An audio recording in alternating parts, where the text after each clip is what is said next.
घर में मेरे बेटे के मुंडन की तैयारी चल रही थी। पति और जेठ जी को छुट्टी नहीं मिली थी तो सब अकेले ही देख रहे थे। घर में लोग तो बहुत हैं, पर होता है ना, जिसका काम वो जाने, हमें क्या, जो बताएगी कर देंगे वाले डायलॉग सभी के मुंह पर सुन रही थे।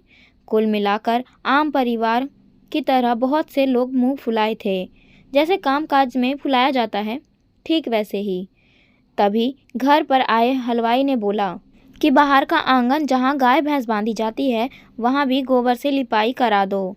पर अंकल, हमें तो लिपाई करनी आती ही नहीं, हमने जवाब दिया। देखो, गांव में कोई मिले तो उसे बुला लो, अंकल ने जवाब दिया।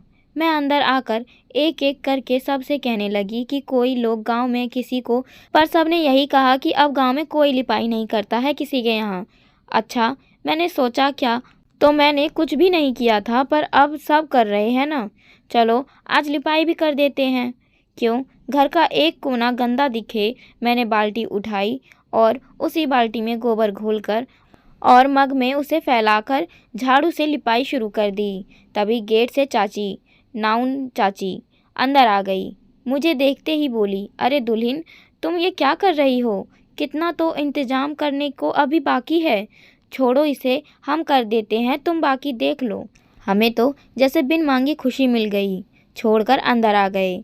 घर की बाकी महिलाएं ढोलक बजाकर नाच गा रही थी और साथ ही मुझे इस बात का पूरा एहसास करा रही थी कि मुंडन मेरे ही बेटे का है। बस नाउन चाची आगे पीछे दौड़ रही थी और सब में मदद कर रही थी। लिपाई से लेकर आटा गूंदना, सारे बर्तन धुलना, हम सबके महावर लगाना, बस वही एक मेरे साथ लगातार भाग दौड़ कर रही थी। खैर, जैसे तैसे मुंडन निपटा। अब आई सबको नेक देने की बारी। जिसको जो देना था दिया। बची थी नाउन चाची। मैं अंदर गई और सेफ में से एक जोड़ी पायल लेकर आई और उन्हें देते हुए बोली, चाची, मेरे बेटे के मुंडन में सबसे ज़्यादा खुश आप ही थी। आप ही बस मेरे साथ बराबर लगी थी। मैं लाई तो आपके लिए साड़ी ही थी, पर आपके ये भी रख लीजिए। और उन्हें वो देकर मैंने जैसे ही उनके पैर छूने चाहे, वो पीछे हट गई। अरे दुल्हन, तुम हमारे पैर नहीं छुओ, हम नीचे हैं तुमसे। कोई बात नहीं चाची, आज आपको बराबर कर लेते हैं, हमने हंसते हुए कहा और वो सामान मैंने उन्हें दे दिया।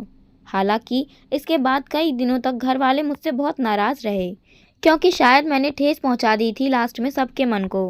पर मैं मन ही मन बहुत खुश थी। भला बताओ, ईश्वर की बनाई एक जैसी रचना में कोई छोटा बड़ा कैसे हो सकता है? शायद मेरे घर वाले भी समझ चुके थे कि उनकी बहू अलग है, वो वहीं दिखेगी जो उसे खुद की आंखों से देखेगा।